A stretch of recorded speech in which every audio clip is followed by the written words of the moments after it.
नमस्कार, मैं हूं एनपी गौतम। आप देख रहे हैं तहकीकात न्यूज़।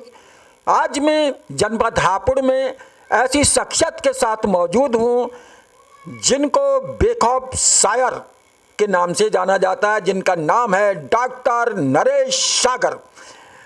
और मैं आपको रूबरू कराऊंगा और कई मुद्दों पर हम बात भी करेंगे।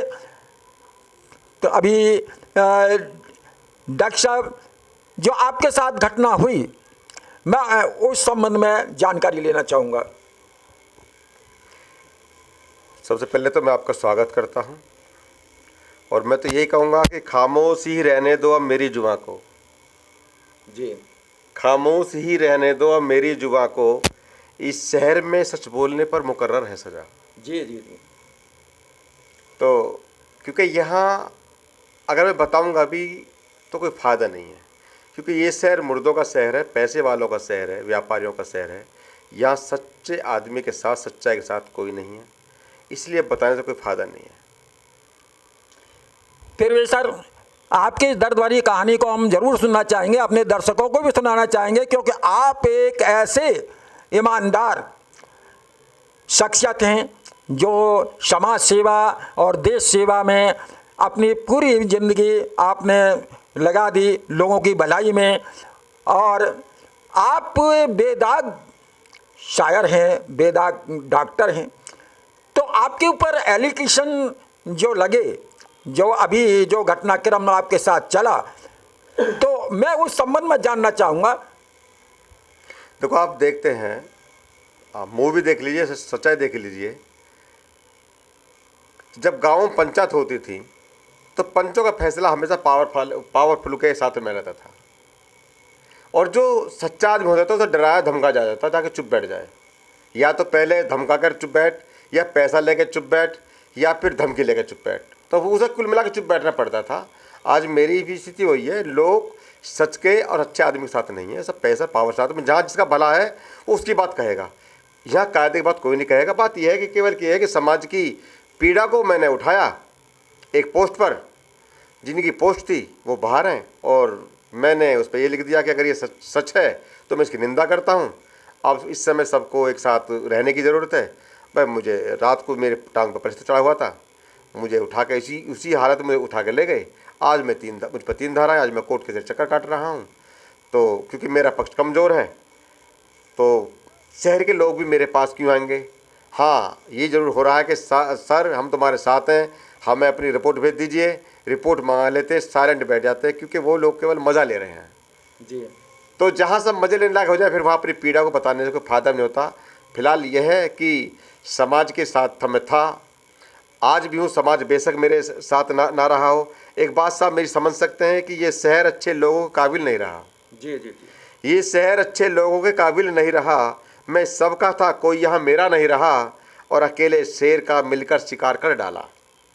अकेले शेर का मिलकर शिकार कर डाला, सच का इस शहर में कोई सहारा नहीं रहा। लोग कहते थे, बाबा साहब ने, हम लोग बड़े चीख के कहते हैं मंचों से कि बाबा साहब ने कहा था कि शिक्षा शेरनी का वो दूध है जो पिएगा वो दहाड़ेगा। यहाँ दहाड़ने वाले लोग नहीं चाहिए लोगों को। यहाँ या तो चंदा देने वाले लोग चाहिए, या फिर चप्पल चाटने वाले लोग चाहिए। और मैं न चंदा देने की स्थिति में, न चप्पल चाटने की स्थिति में हूँ। स्वाभिमानी आदमी हूँ, इसलिए इस समाज को मेरी ज़रूरत नहीं है। मैंने कितने कुछ किया, इनकी कोई ज़रूरत नहीं है। मैंने बेशक अपना शरीर नहीं देखा, बेशक अपना परिवार नहीं देखा, बेशक मैंने अपना कारोबार नहीं देखा। इस समाज के लिए हमेशा आवाज़ उठाई, हमेशा हर आंदोलन में साथ रहा। लेकिन मुझे लगता है कि मैंने जो अपने जीवन के 30 साल थे वो गलत लोगों के साथ गुजार दिए। मैं समाज का था, लेकिन समाज मेरा नहीं था। और कहूँ तो मैं ये भी कह सकता हूँ कि इस शहर में दुश्मन बहुत सारे हैं। जी। इस शहर में दुश्मन बहुत सारे हैं, नाम पूछो तो सब हमारे हैं। जी जी। गैरों की हिम्मत आज तक नहीं हुई जिस काम करने की, वो काम मेरे अपनों ने किया है। आज अदर कास्ट के लोग, जिन्हें हम गालियाँ देते हैं, ये लोग मंचों से मनुवादी लोग कहते हैं, वो लोग बराबर मेरी पीड़ा का मुआयना कर रहे हैं, बराबर मेरा ढांढस बंधा रहे हैं, बराबर मेरी हेल्प करने के लिए तैयार खड़े हैं। लेकिन जिस समाज, जो लोग मेरे इर्द गिर्द थे, जो लोग मेरे यहाँ पे अक्सर आया करते थे, जी, जो लोग अक्सर जब मैं कहीं महफिल मिलता हूँ कहते हैं डॉक्टर साहब तुमने शहर का नाम रोशन कर रखा है, तुम जैसा यहाँ कोई शायर नहीं है, तुमने बड़ा काम कर रखा है और तुम्हारी पोस्ट ये है, तुम बोलने वाले आदमी हो। आज वही लोग सब मेरी पीड़ा सुनकर खामोश थे। इसलिए मैंने आज से अपनी पीड़ा का चैप्टर मैंने कल बंद कर दिया, क्योंकि कल मैंने जो दृश्य देखा वो दृश्य पैसा और पावर का था। मैंने ये देखा कि लोग हमेशा उसके साथ रहेंगे जिसके पास पैसा है, पावर है और जिससे कोई लाभ है। लेकिन जिससे कोई लाभ नहीं हो, वो बेशक कितना अच्छा सही, कितना बड़ा सत्यवादी सही, कितना बड़ा राइटर सही, कितना बड़ा या कोई प्रतिभा सही, प्रतिभा की यहाँ कोई भी गिनती नहीं है। यहाँ क्वालिटी किसी को नहीं चाहिए, यहाँ सब क्वांटिटी के दीवाने हैं।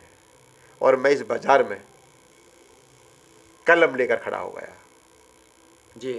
एक एलिगेशन ये हरामखोर और लगाते हैं मुझ पर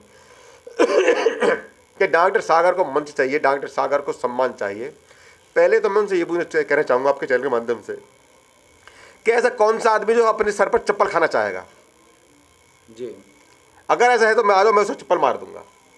सम्मान तो पशु को भी चाहिए जी। मैंने आज तक इन लोगों से एक सम्मान नहीं मांगा, एक मंच नहीं मांगा। और मैं इन्हें बता दूं आपके माध्यम से कि पूरी साल में 200 से लेकर 300 तक के मंच होते जो मैं छोड़ देता हूं। किस लिए? कई बार मेरे पास पैसा मरीज देखने का, कई बार मरीजों की वजह से, कई बार परिवार की वजह से, कई बार कोई आ गया उसकी वजह से, कई बार अपनी पर्सनल प्रॉब्लम की वजह से। कितने प्रोग्राम छोड़ते हैं, मुझे कभी नहीं प्रोग्रामों की। और सम्मान, ये बात है जो शहर कहता, हापुड़ वाले कहते हैं कि हमने सम्मान, तुम्हारी औकात इतनी नहीं है कि तुम्हारा सम्मान मेरे अलमारियों में हो जाए। एक बार जरा दिखाना बेटे, जरा दिखाना। इसमें एक भी हापुड़ का सम्मान हो तो सम्मान हो। मेरे पास हजारों सम्मान हैं जिसमें राष्ट्रीय इंटरनेशनल लेवल के आप देख सकते हैं। वो जापान से मिला हुआ है, अमेरिका से मिला हुआ है, शिलोंग से मेरे पास सम्मान है, बेल्जियम से मेरे पास सम्मान है, कितने देशों सम्मान है। यानी कि आपके आशीर्वाद से golden book of world record नाम दर्ज हो चुका है, इंडिया बुक में नाम दर्ज हो चुका है, लिम्का बुक में नाम दर्ज, राष्ट्रीय गौरव सम्मान से मैं सम्मानित हूँ, डॉक्टर अम्बेडकर फेलोशिप में सम्मानित हूँ, भगवान श्री राम राष्ट्रीय पुरस्कार से मैं सम्मानित हूँ। कैसे कितने सम्मान है। मैं कहता हूँ कि तुम्हारी औकात ही नहीं हुई, कि तुम्हारी इतनी औकात नहीं तुम मुझे सम्मानित कर सको, क्योंकि सम्मानित व्यक्ति को सम्मानित व्यक्ति सम्मान कर सकता है।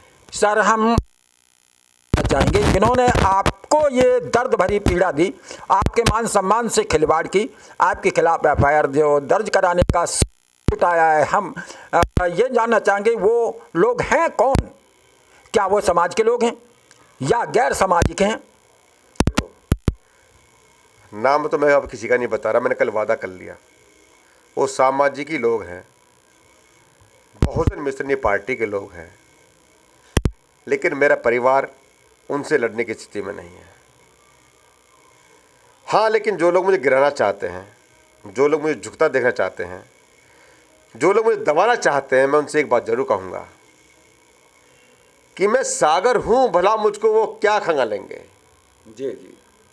ना मैं कल डरा था, ना मैं अब डर रहा हूँ, ना मैं कल डरूंगा। मैं इसी दहाड़ के साथ जीऊँगा जब तक मैं जीऊँगा। ये दहाड़ किसी का पाप मेरी नहीं रोक सकता, मुझे चाहे जेल करा दे, चाहे मुझे मरवा दे, लेकिन मैं कहूँगा कि मैं सागर हूँ, भला मुझको वो क्या खंगालेंगे। आईना लेकर बैठा हूँ, कमी क्या वो निकालेंगे।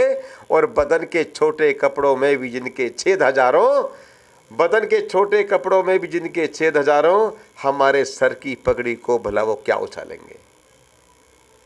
मैं कलमकार हूँ, मैं उस बाबा साहब का बच्चा हूँ जिसने अपनी कलम से भारत संविधान लिखकर करोड़ों लोगों को आज़ादी दिलवाई और जो नहीं झुका। लेकिन हाँ, मैं ये जरूर कह सकता हूँ, मंच पर बोलने वाले जो मिशन नहीं होते हैं वो मिशन नहीं है, वो समाज डसने वाले घाघ हैं। वो केवल एक समाज से दूसरे समाज की भी नफरत फैला सकते हैं। वो अपने भले के लिए प्रचार करते हैं। बाबा साहब से और बाबा साहब के परिवार से, समाज से उन्हें कोई लेना देना नहीं है। वो लोग चंदा उगाकर बड़े बड़े प्रोग्राम कर सकते हैं और आपको हर बार उनके प्रोग्राम पर वही चेहरे मिलेंगे, वही मुख्य अतिथि मिलेंगे, वही अध्यक्ष मिलेंगे, वही लोग आगे मिलेंगे और कोई नहीं मिलेगा। लास्ट में क्या संदेश देना चाहोगे इन लोगों को जो आपके खिलाफ खड़े हैं? तो जनता को संदेश देना चाहूँगा कि भाई, अगर आप समाज में बाहर उतर रहे हो, किसी आंदोलन में भाग ले रहे हो, किसी प्रोग्राम में भाग ले रहे हो, तो ये समझ लेना, अगर कल को तुम पर कुछ होता है, या तो तुम इतने पैसे वाले हो, तुम अपना आप लड़ सकते हो, या तुम्हारे साथ कोई खड़ा होने वाला हो। यदि आप कल को फंस जाते हैं तो समाज का कोई भी आदमी तुम्हारे साथ आने वाला नहीं है। इसलिए जो भी काम करें संभल कर करें, अपने जीवन को बचाएं, अपने परिवार को बचाएं, अपने एजुकेशन को बचाएं। यहाँ कोई मोमेंट नहीं है, यहाँ कोई मिशन नहीं है। यहाँ केवल लोग एक दूसरे के भावनाओं से खेलने वाले लोग हैं। मैं तो ये कहूँगा कि मैं फंसा हुआ हूँ, जो मैं एक शायर हूँ, जो मैं कवि हूँ, जिनने कई देशों में अपने समाज का नाम रोशन कर रखा है। जब मेरे साथ ये है तो एक आम आदमी के साथ क्या हो सकता है। इसलिए मैं समाज की जो जनता है, खासकर जो मीडियम परिवार के लोग हैं, गरीब परिवार के लोग हैं, उनसे मैं यही कहूँगा कि भाई आप जज्बात में बहकर, बाबा साहब का मिशन चलाना था, आप बच्चों को फ्री पढ़ाइए, आप अपने गांव में पुस्तकालय खोलिए, आप अपने गांव गली मोहल्लों की सफाई कराइए, ये काम कराइए। लेकिन भावुक होकर किसी के आंदोलन में जाने से पहले ये सोच लें कि अगर वहाँ कोई दुर्घटना घट जाती है तो आपके साथ कोई खड़ा हो सकता है, नहीं खड़ा हो सकता, ताकि आप ना फंसें। और मैं इससे ज़्यादा कुछ नहीं कहूँगा। बाकी पूरे देश को पता है कि मेरे साथ क्या हुआ, किन लोगों ने किया, मैं नाम ले क्या करूँगा। क्योंकि भैया मैं तो अब इस समय डर में हूँ, मेरा परिवार डरा हुआ है, क्योंकि ताकत वाला आदमी कभी भी किसी का कुछ भी कर सकता है। इसलिए मैं किसी के खिलाफ बोलना नहीं चाहता। बस मैं ये कहूँगा कि मैं कल भी कलमकार था, आज भी हूँ। हाँ, कल मैं समाज के बीच में था, साथ मैं समाज के बीच में नहीं हूँ, मुझे पता पड़ा कि मैं समाज का हिस्सा नहीं हूँ। कल मुझे यहाँ एक हापुड़ में दौड़ हो रही है, वहाँ कल एक फ़ोन आया मुझे, तो मैं बोला भाई आप मुझे किस तरह बुला रहे हैं, आप किस तरह आना चाहते हैं। मैं बोला भाई मैं पूछ रहा हूँ आप किस तरह बुला रहे हैं, किस तरह प्रोग्राम।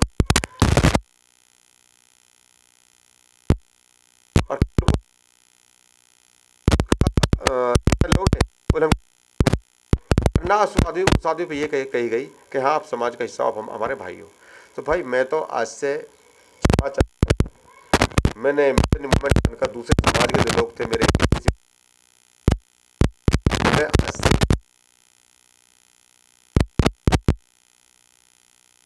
नहीं जाऊंगा। उनको उन लोग तरह की भेड़ निकलते हैं। हाँ चलो हम करेंगे, उनका मैं साथ हूँ। अभी 14 अप्रैल में हमारा प्रोग्राम हो रहा है दिल्ली में। मास्टर रामचंद्र जी बहुत अच्छे प्रेमी है, मेरे बड़े भाई हैं, मुझे प्यार करते हैं। उस प्रोग्राम में मन संचालन कर धन्यवाद डॉक्टर साहब। तो शायर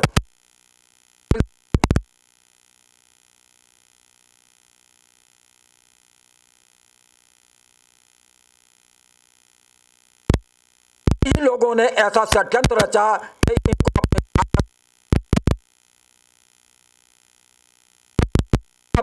अपनी बयान कर रहे